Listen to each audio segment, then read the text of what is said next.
have about 5 or 6 sugars in a tea, and I thought it was normal. Dreamed a little dream of me. That's a song. Want to help like women through their pregnancies and labours with sound frequencies. Hello and welcome to Snack and Chat with myself, Tia Cham. This is where I interview the most exciting artists coming from the West Midlands, and today I'm joined by the incredible Eddy Luna. Eddy, how are you? I'm good, thank you, babe. How are you? I am very good. I'm excited now that I'm joined with you. How's your day been? My day has been cute, but it's even better now that I'm here. Obviously. And we have a special surprise for you as well under this dome plate. I'm very excited. I know you're excited. I can see in your eyes. I can see the excitement. I've been looking for a minute. Do you want to do the honour? Do I get to? I feel like maybe you should lift it and I'll do like a... do a little reaction for the camera. Yeah, okay, that would be cute. Okay. I'm scared now. Oh, don't be scared. This is exciting. Okay, so obviously I've asked you to select a snack. You did. And you've told me that this one reminds you of your childhood. So we had to go for the carrot cake.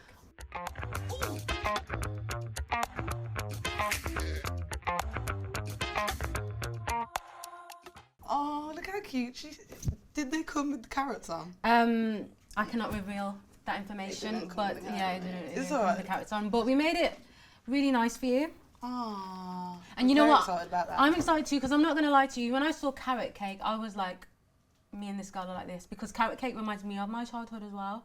I feel like that is a thing. I've heard a few people say that actually.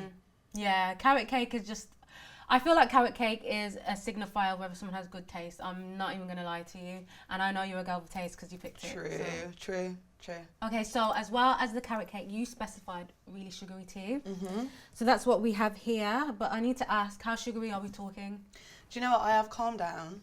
I used to, it depends on the tea. I used to have about 5 or 6 sugars in a tea, and I thought it was normal until I started telling people, and then they thought I was crazy. So we've got it down to 3 now, and I feel like I'm doing good. 3. Yeah, you know what? I feel like we have so much in common. So I like a sugary tea. I like a milky and a sugary tea. How many sugars do you have? Are you talking tablespoons or teaspoons? That's the question. Tablespoons. What did you do? I'm so embarrassed to say this. Okay, so like 2 or 3. I'm not even gonna lie, 2 or 3. Heaped though, or just heaped? Can be heaped, depending on how I'm feeling. I feel like I've cut down, so they're not as heaped as they used to be. No, we love this for you.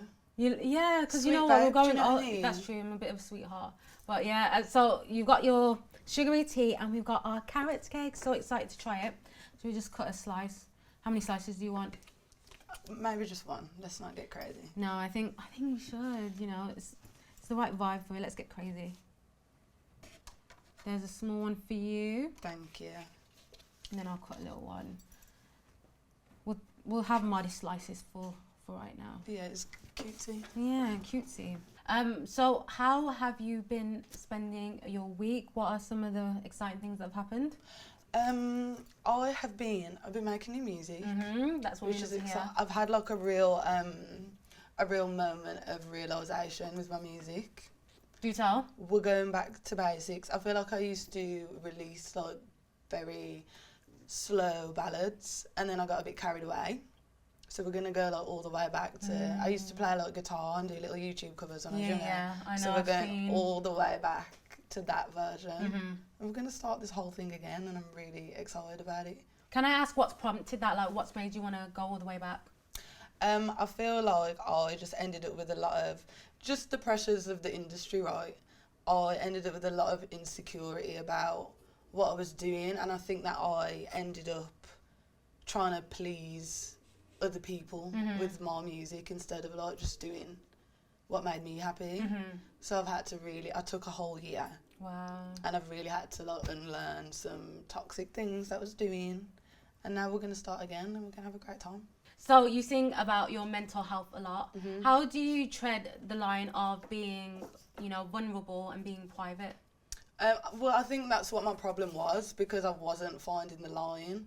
And I think that music for me for such a long time was me using it to because I'm not very good with my words, speaking. So I would put it into songs and, the whole cliche of it all.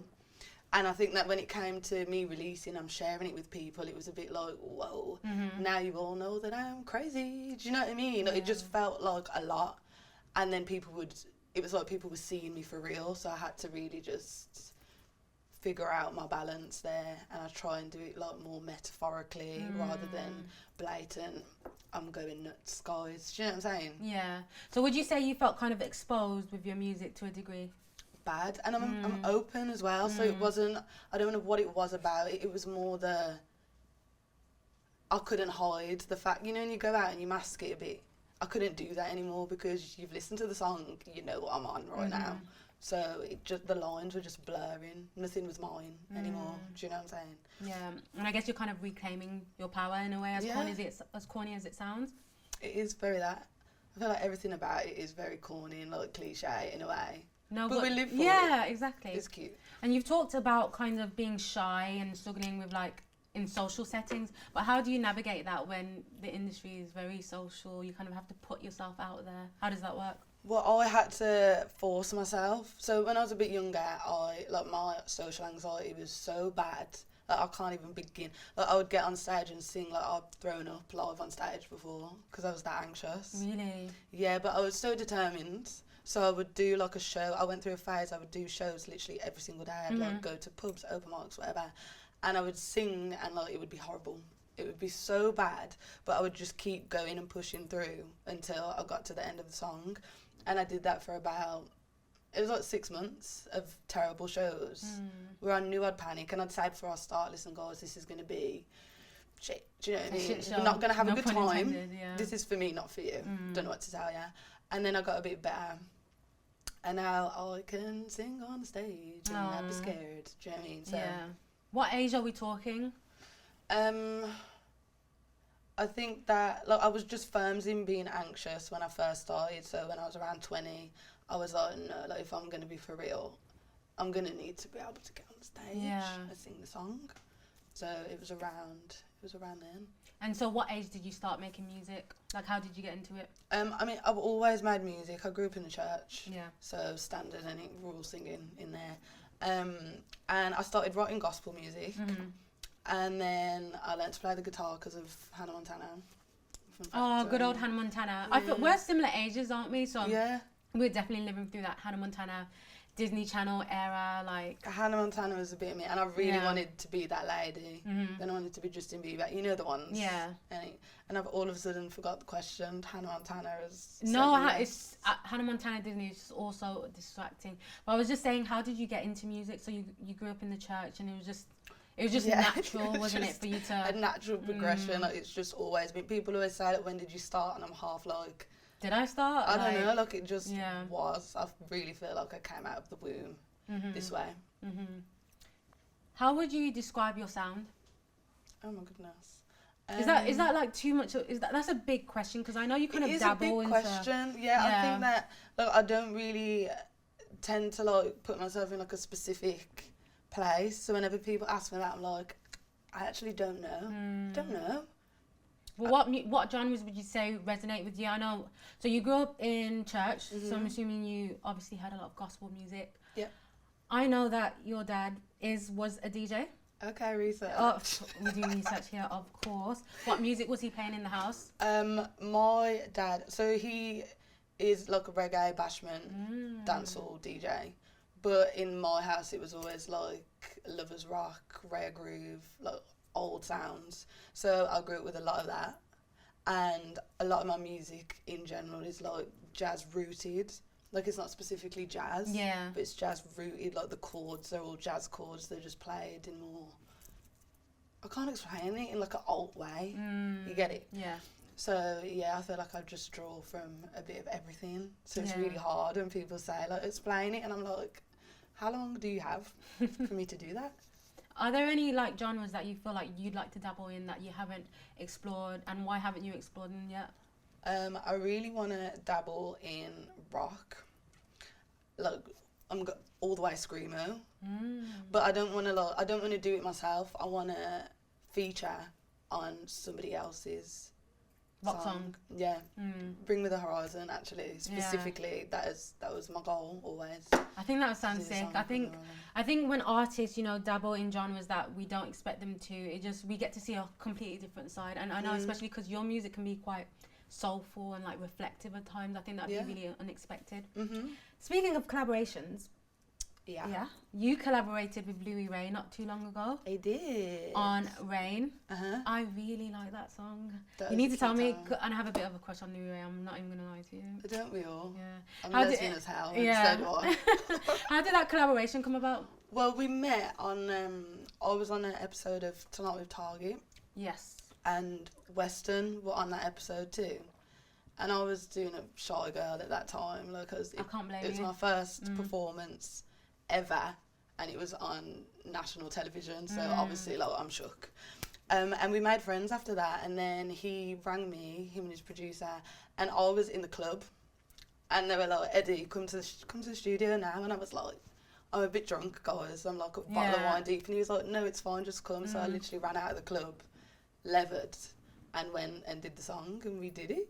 Oh my god, the mental picture of you just running through the streets. Was it London? No, it was in Birmingham. It was in Birmingham. Oh, so it was local. So this incredible song was made here in Birmingham. Yeah. That is amazing. Pirate Studios. Not Pirate Studios. Shout out to Pirate Studios. Live and direct, literally. Yeah. Speaking of the studio, what are you like in the studio? Like, are you reflective? Like, do you like to have your sugary tea next to you? Like, what's your mood when you get in the studio? Do you like friends in the studio with you? No, do you know what? I'm really boring in the studio. I'm not gonna lie. I like silence. Please don't talk to me. I'm just doing. Like, my friends will always say, like, oh, like, Eddie, can I come? Like, I'll just sit and watch. I'll do some BTS, and I'm like, no, I love ya, but no, I can't do it. Like, I really need to just like hyper focus. Yeah. Unless it's like another writer or something, that's different. But like, I can't have people around me. Like, it's very sacred to me, I think, like creating art. So I just, that whole like culture of having drinks and getting is that not you? Like, it's actually not me. Like, the thing with Blue was a one-off. I was already in the club. Well, it produced the banger, so it did. It really did. Speaking of like your friends, and do you have many creative friends? Like, being based in, you know, the West Midlands in Dudley, do you work with a lot of do you collaborate with a lot of creative people? Let me tell you about my friends. This is like my favourite. Tell me about your favourite topic. So we have Chelsea, my best friend. She is a singer as well. She sounds like Beyonce. I feel like everyone needs to go and listen to her. She's incredible. Cam, Tyler, Tony, Beck, like, we're all very, very creative in different ways. So like, if I need graphics, I'm going to go to Cam. If I need behind the scenes, I'm going to Tyler. We all have different things and we just bounce off each other continually. I love it so much. I'm so lucky and blessed with the friend group that I have, because not a lot of people have like a team like that around them. And you know what I think is really good about having creative friends, being a creative as well, is like you can bounce ideas off of one another. They also just understand what it's like to navigate the creative industry, because at times it can be isolating. And then again, especially if you're someone that, you know, struggles with social anxiety or whatnot, it can be really lonely. So you kind of have that support system. I really do. I really do. That's really good. Now, I just want to hark back to DJ Target, because I know you were signed with him. Tell me about that, because that happened around lockdown, did it? Yeah, it was the week before lockdown, actually. It was ridiculous. So basically, his wife, I used to, you know, when I said, like, I love Justin Bieber. So when I was trying to figure out, like, how do I become a singer, I would watch what Justin Bieber did, and he was doing videos on YouTube. So I was like, I'm doing videos on YouTube. Now what?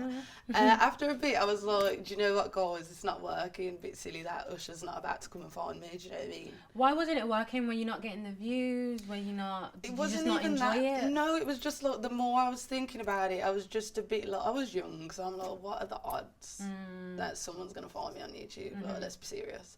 So me and my friend, we were like, let's just post one more song. And we posted it, and Target's wife messaged me. Okay. And she was like, you know, we're going to come to Birmingham and meet you. And I was thinking, whatever. No, you're not. I went, but I did not expect them to actually be there.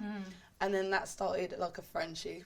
And like, me and Target, like, I would go to One Extra with Target and see how it goes and how it happens. And I would go to like the signings of other artists. So I really got to figure out how the industry works before I was thrown in, do you know what I mean? And then we finally settled on a deal, and I was really excited. Yeah. Lockdown happened. Of course. And I feel like in lockdown the game changed forever. Like that's when TikTok was a thing, and now like artists are blowing up from TikTok. And I wasn't really that kind of girly. Like I'm an in-person person. Yeah. So it threw me. Like it was a crazy time, but I wouldn't change it for anything. When you say you're more so an in-person person, do you mean you're not like a big fan of social media, like posting yourself, or? I'll be real. I feel like everyone says this, but trust me, everyone says this. I hate it so much. Yeah. But I know that it's just part of the game, and I've got to do it, and I will do it. And like it is fun, but like it's sad that is like we can't just be creatives and artists. We have to be influencers. Content creators and do you know what I'm saying? yeah. It, like really, I feel like it dampens the magic of what we do. Do you know what I'm saying? Yeah. So, yeah. Yeah, it's tough. This is a random question, but I want to ask, if you weren't an artist or if you weren't a singer, what else would you be? Because I'm getting all sorts of vibes from you. Like, I'm intrigued to see what you say. I would be. I mean, I think about this often, and I change my mind all the time. But I wanted to be a like if I ever completely lost my voice and I couldn't sing, I would want to be I think it's called a doula. I know what that is, yeah. And I'd want to help like women through their pregnancies and labours with sound frequencies. Also, it kind of ties into what you're doing now in the sense of there's like a musical, sonical element. It would always be. I've set my whole existence up so that like I've never done anything other than music. Yeah. I've never even tried because I've been one-track minded. So I couldn't tell you outside of music. There's literally nothing. Yeah. It would have to be something that ties in somehow. Thoughts there? Yeah. And in terms of what you have lined up, do you have any exciting projects coming up? I'm just so excited about my next bunch of releases. Like I've really just enjoyed the process instead of it feeling draining. Yeah. I'm having the time of my life, literally. I feel like me again, and I haven't for a while. So Again, reclaiming back your power. Literally, I'm really that bitch at the minute. Oh, but but in like a personal way. Yeah. Yeah. No, I love that for you. I really do. And in terms of anyone who wants to see you, you know, be that bitch and just follow the journey, where can they follow you? Eddy Luna on absolutely everything. Wait, it's Eddy Luna __. Okay. On everything. Yeah. Okay. Before we go, we are going to play a game of song association. Okay. So I'm very excited for that. I feel like you're gonna smash nervous. it. Don't be nervous. Like you're gonna smash this. I promise you.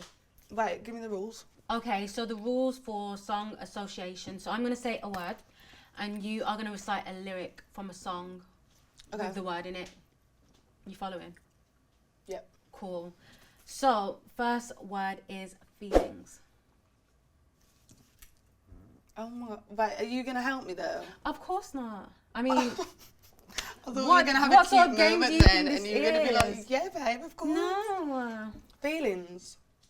Come on. Bro. Do you like a bit of Jasmine Sullivan? Oh. No, I'm not singing. I really you have thought to you were sing going to it. help me. You know No, the my song. voice is. I don't wanna hurt anyone's ears today. So. I'll pass that one now. Okay, I'll give you that one. Okay, second one, time. Time.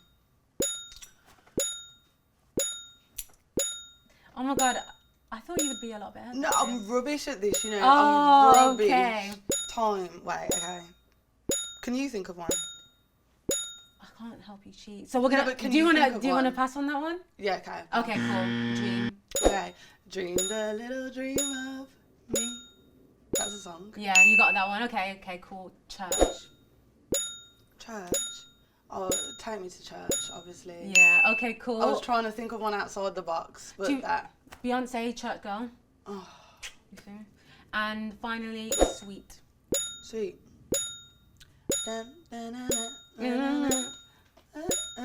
Hey, you've got it. Oh, so you did really well. 3 out of 5. I think that's brilliant, actually.